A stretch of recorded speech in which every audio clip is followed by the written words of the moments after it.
Que Dieu soit glorifié. Vous voulez rester avec moi à la prédication? Bon, restez avec moi, je n'en ai pas pour longtemps. Il y a quelque chose que j'aimerais tous ces mots. La prière du juste a une grande efficacité. Et quand nous regardons dans Romains 8, le verset 18, quelqu'un peut nous lire rapidement. Christian, tu peux me lire Romains 8 à partir du verset 18? J'estime que les souffrances du temps présent ne sauraient être comparées à la gloire à venir qui sera révélée pour nous. Aussi la création attend-elle avec un ardent désir la révélation des fils de Dieu, car la création a été soumise à la vanité, non de son gré, mais à cause de celui qui l'y a soumise, avec l'espérance qu'elle aussi sera affranchie de la servitude et de la corruption pour avoir part à la liberté de la gloire des enfants de Dieu. Or, nous savons que jusqu'à ce jour, la création tout entière soupire et souffre des douleurs de l'enfantement. Et ce n'est pas elle seulement, mais nous aussi, qui avons les prémices de l'Esprit, nous soupirons en nous-mêmes, en attendant l'adoption, la rédemption de notre corps. Car c'est en espérance que nous sommes sauvés. Or, l'espérance qu'on voit n'est plus espérance. Ce qu'on voit, peut-on l'espérer encore? Mais si nous espérons ce que nous ne voyons pas, nous l'attendons avec persévérance.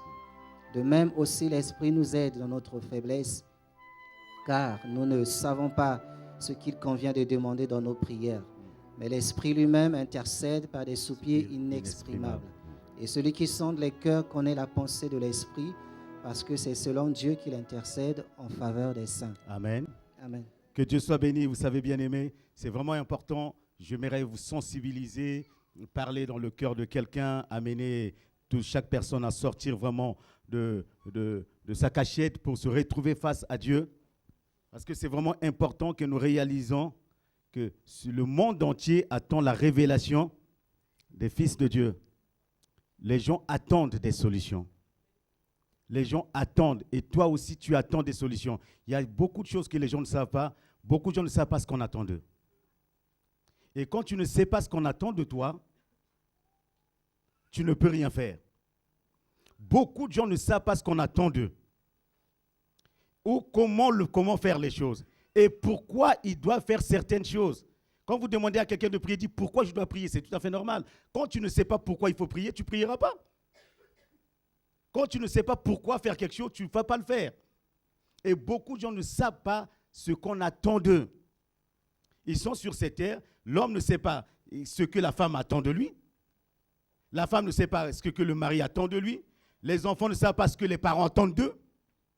Et tout un chacun, on ne sait pas ce qu'on attend de nous. Le héros, c'est tout simplement quelqu'un qui sait qu'on l'attend et il sait comment faire les choses, il sait pourquoi il fait les choses et quels que soient les obstacles devant lui, il les surmonte. Quand vous savez pourquoi vous devez faire telle chose, quand vous savez comment le faire, vous allez le faire. Vous savez pourquoi beaucoup de gens ne font rien? Parce qu'ils s'attendent à rien. Et ils sont assis pensant que personne n'attend d'eux. Et ils ne savent pas comment faire les choses et pourquoi ils doivent le faire. Et quand il y a un obstacle, ils trouvent l'occasion de tout arrêter. Parce qu'ils ne savent pas pourquoi ils sont en train de faire ces choses-là. Et le monde entier est dans une galère, dans une souffrance. Et ils attendent la révélation des enfants de Dieu. Beaucoup de gens vivent comme des orphelins. Beaucoup de gens vivent comme des orphelins. Les mariés vivent comme des célibataires. Les enfants vivent comme s'ils n'avaient pas de parents. L'Église vit comme s'il n'y a pas Dieu. Nous prions, mais nous attendons à rien de la part de Dieu. Et ce matin, j'aimerais bien aimer te regarder et te poser cette question. Tu t'attends à quoi? Quand tu te lèves le matin, tu t'attends à quoi? Et tel que tu es assis, tu es venu à l'église, tu t'attends à quoi?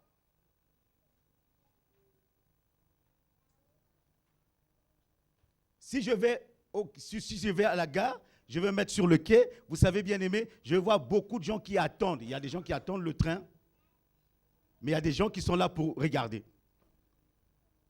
Parce qu'ils n'ont rien à faire à la maison, ils sont venus s'asseoir, ils regardent.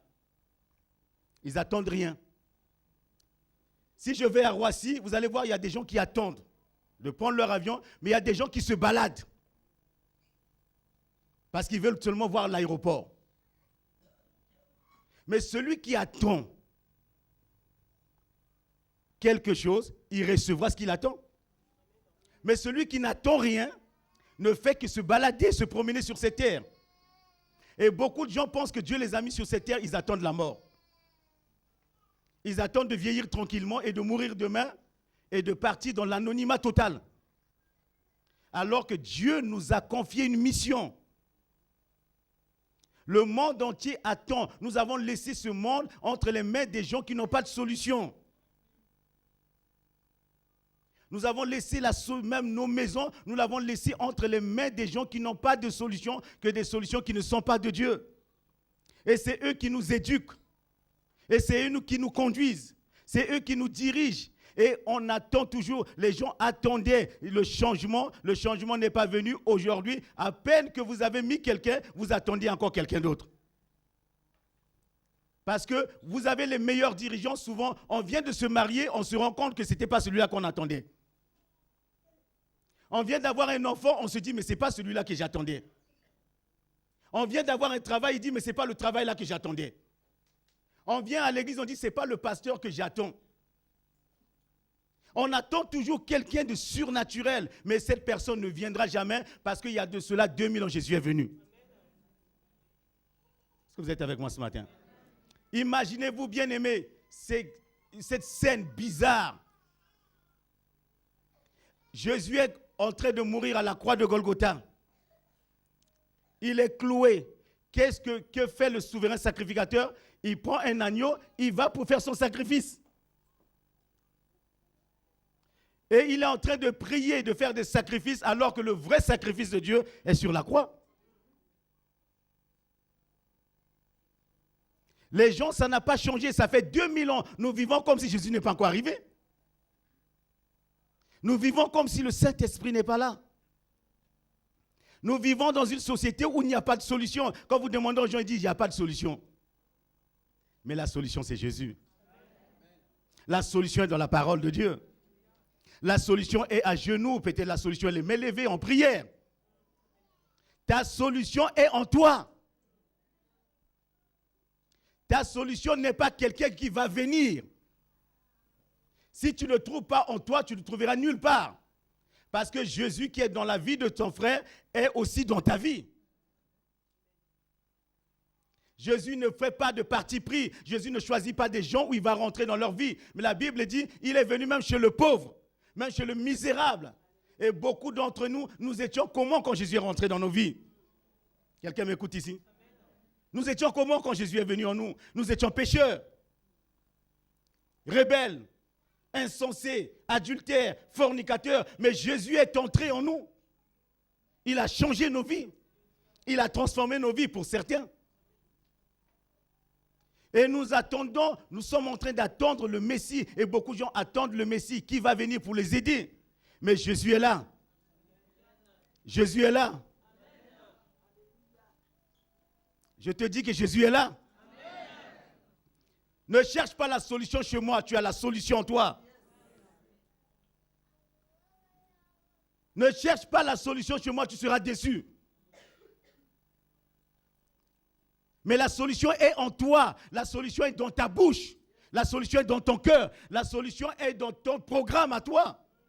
Si tu annules des programmes et que tu mets des programmes de prière, tu trouveras les solutions. Si tu te mets à prier, tu trouveras les solutions. Si tu te mets à écouter l'enseignement de la parole de Dieu, tu trouveras les solutions. Beaucoup de gens vivent comme des orphelins. Bien-aimé, tu viens à l'église, qui est ton père spirituel? C'est Dieu? Non. Il y a la famille céleste, il y a la famille terrestre. Dieu a dit à Abraham, je ferai de toi père d'une multitude. Abraham n'est pas ton père, je suis ton père si tu le veux, sur le plan spirituel. Ou je peux être ton pasteur ou je peux être ton père spirituel. Mais le rôle de père, c'est quoi? C'est d'aider. C'est de donner à manger. C'est de soigner. C'est de conseiller. C'est d'accompagner. C'est d'amener à l'excellence. Et sans père, vous ne pouvez rien faire. Quelqu'un m'écoute ici? Qui est ton père spirituel? Qui te nourrit? Qui te conseille? Qui prend soin de toi? Un jour, quelqu'un m'a dit, mon père, j'ai dit, je ne suis pas ton père. Tu ne dépends pas de moi. Tu ne dépends pas de moi. Parce que tu ne manges pas ma nourriture. Tu n'écoutes pas mes conseils. Je ne t'accompagne pas dans tes décisions. Tu ne me connais pas, je ne te connais pas. Je ne sais pas ce que tu fais dans la vie. Je ne peux pas m'asseoir avec toi et discuter de tout. Et bien aimé, nous devons savoir l'importance de cela. L'importance des choses spirituelles. On attend quoi? Beaucoup de gens sont assis, ils attendent quoi? Que Dieu fasse quoi? Et en partant, tu t'attends à quoi? Tu partiras comment? Tu es venu, oui, mais tu es parti avec quoi? Tu es venu, mais tu as entendu quoi? Tu es venu, mais tu as appris quoi? Tu es venu, mais qu'est-ce qui s'est passé? Le monde entier attend la révélation. Regardez David. David arrive, il y a des gens qui sont là bloqués. Bloqués, ils attendent. Goliath est là devant eux. Le géant est devant eux. Tout le monde attend. Le jour où Dieu va intervenir. Le jour où Dieu va faire quelque chose. Tout le monde attend. Ils sont face à un géant. Et ce matin, bien-aimé, nous avons fait le rallye, nous sommes en train de prier. Tout le monde est face à un géant qu'on appelle la misère, la pauvreté. Les chrétiens sont touchés par cela.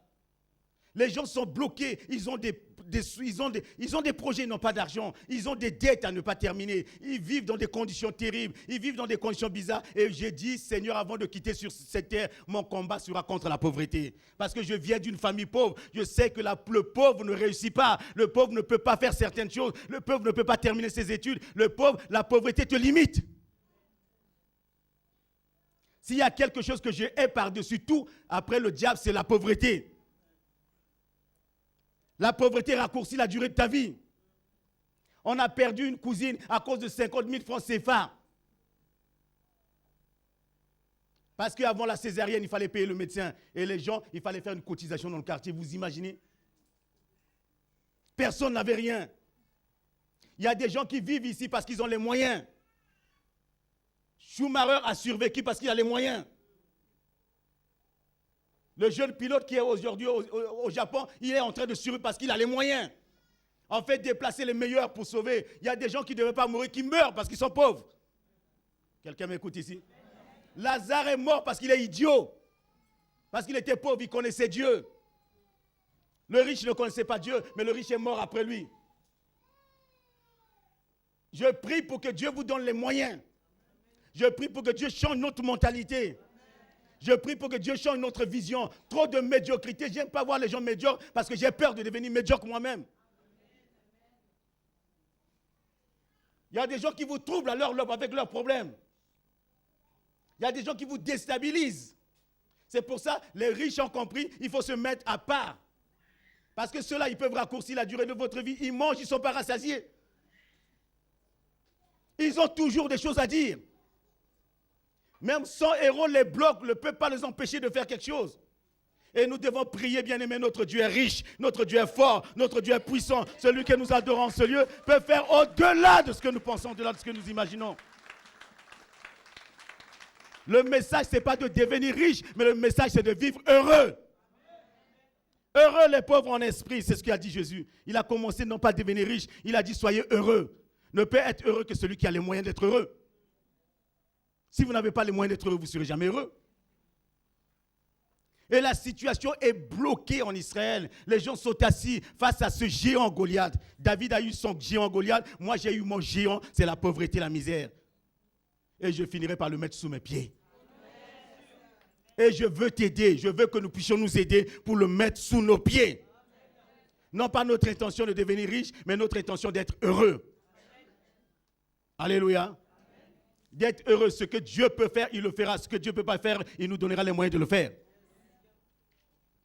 Quelqu'un m'écoute? S'il peut te guérir, il te guérit. Sinon, il te donnera les moyens de te soigner normalement. Que quelqu'un m'écoute ici. S'il peut faire le miracle du pain, il le fera. Sinon, il te donnera le moyen de manger normalement. Dieu est notre Père. Aucun père de famille ici n'a envie de voir son enfant dans l'échec. Il y a un amen. Aucune mère de famille n'a envie de voir son enfant dans une détresse. Et à plus forte raison, notre Père, notre Dieu, le miracle est dans ta bouche. Mais tu fermes ta bouche. Libère ce miracle dans la prière. Libère ce miracle. Il faut que quelqu'un te prenne par la main pour que tu réussisses. Et nous sommes là pour vous prendre par la main. Si tu veux prendre ma main, je t'amènerai quelque part. Tu ne veux pas, je le laisserai. Et un père n'abandonne jamais. Vous savez, le monde aime les gens qui ont réussi. Mais le père aime même celui qui n'a pas réussi. Il y a un amen au moins. Et Dieu nous aime. Dieu nous aime. Mais il nous donnera les conseils. Il nous apprendra comment réussir dans les choses. Il n'approuve pas l'échec, mais il va nous aider. Et David est là face à ce géant de son époque. Quel est le géant de ton époque? Regardez-moi un peu, bien-aimé. Tu es face à un géant, la pauvreté. C'est le combat de cette église jusqu'à la fin de l'année. Nous prions dans des endroits bizarres. J'aime pas ça. Nous nous habillons bizarrement. J'aime pas ça. Nous mangeons les miettes. Nous attendons que le marché soit fini pour aller ramasser. Non. Nous attendons qu'ils ont terminé de regarder leur télé que nous achetons ça sur le bon coin. Non. Pourquoi nous devons prendre toujours derrière eux? Quelqu'un m'écoute ici? Pourquoi nous devons toujours prendre leur voiture quand ils ne veulent plus? Et nous venons ici, alléluia, notre Dieu est grand, notre Dieu est puissant. Et la même personne qui t'a vendu la voiture dit, quoi? Mais le gars là, hier, il a pleuré chez moi. Pourquoi? Bien aimé, posons-nous ces questions-là. Pourquoi nous devons toujours prendre les choses quand les autres n'en veulent pas?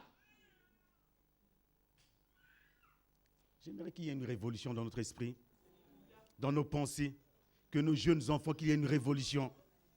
Regardez-moi les enfants, qu'il y ait une révolution. Vous avez vu vos mamans, excusez-moi les mamans, en train de faire le ménage. Pourquoi vous voulez encore aller nettoyer le métro? Vos parents sont arrivés ici, certains comme ouvriers, ils se sont cassés la tête pour arriver. On vous a mis à l'école. On vous a payé les études. Vous mettez des Nike, dernier cri. Vous mettez des blousons de marque. Et pour terminer encore plus derrière les parents, on serait resté dans nos pays. On ne vous a pas amené ici pour brûler la voiture des gens. On ne vous a pas amené ici pour cracher dans le métro. On ne vous a pas amené ici pour cracher dans le hall des immeubles. On ne vous a pas amené ici pour faire le con. Les parents ne sont pas venus faire le con ici. Mais ils ont trimé. Vous savez comment ils ont eu le visa pour venir? Vous savez comment ils ont souffert pour arriver dans ces nations? Vous savez ce qu'on leur a fait? Il y a certains qui ont dormi dans des cabines téléphoniques. D'autres se sont endormis dans des endroits de 13 mètres avec toute la famille. Vous avez aujourd'hui la chance d'avoir les chances de vous voir marcher, d'avoir des voitures, Mais nous devons relever le niveau. Nous devons vaincre ces choses. Nous devons vous mettre la pression à faire les études. Bien-aimés, associons-nous, mettons-leur la pression. Et dans cette église, où tu fuis, où tu restes. Je préfère rester avec deux. Mais tu auras toujours la pression parce que nous ne sommes pas là à échouer. Je ne veux pas être pasteur des pauvres, des misérables. Parce que je finirai par devenir misérable. Je n'ai pas assez d'argent pour vous donner à manger. Vous devez donner à manger aux autres. Parce que la pauvreté tue les gens. Jésus est mort à cause de notre pauvreté. Mais il ne veut pas que nous mourons nous aussi à cause de la pauvreté. Il faut que la chose change. David regarde, il dit non, c'est géant, on ne peut rien faire. Il y a des gens qui disent, moi, notre vie est comme ça, ta vie n'est pas comme ça. Il dit, qu'est-ce qu'on peut faire à celui-là? Il dit, mais il n'y a rien. Il est là, il m'attrape. On ne peut pas s'en sortir. On ne peut pas. J'aime pas ce langage. On ne peut pas, on n'arrive pas. C'est dur, c'est compliqué, c'est trop fort. Il y a ceci. Oui, mais quoi?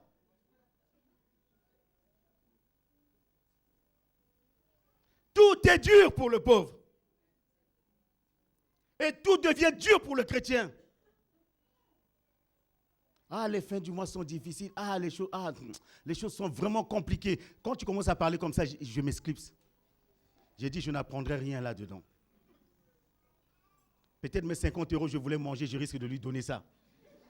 Et si je lui donne ça, je reviens demain, je vais encore lui donner. Si je reviens une semaine, je vais encore lui. Je préfère plutôt aller là où je peux payer aujourd'hui, demain il me paye. Et la vie, c'est du donnant. Si vous n'avez pas compris ça, ce n'est pas anti-chrétien. La vie, c'est du donnant. Dieu nous a donné Christ, il faut que tu te donnes. Est-ce que quelqu'un m'écoute? La vie, c'est du donnant-donnant. La vie, ce n'est pas seulement, il y a plus de bonheur à recevoir qu'à donner. Il y a plus de bonheur à recevoir qu'à donner. Ah. Il y a plus de bonheur à recevoir qu'à donner. Même quand tu lui donnes, il dit, il n'y a que ça. Il n'a même pas la joie, le bonheur de dire, lui, est-ce qu'il peut te donner ça? Quelqu'un m'écoute ici? Un jour, je lui ai donné à quelqu'un qui dit, il n'y a que ça.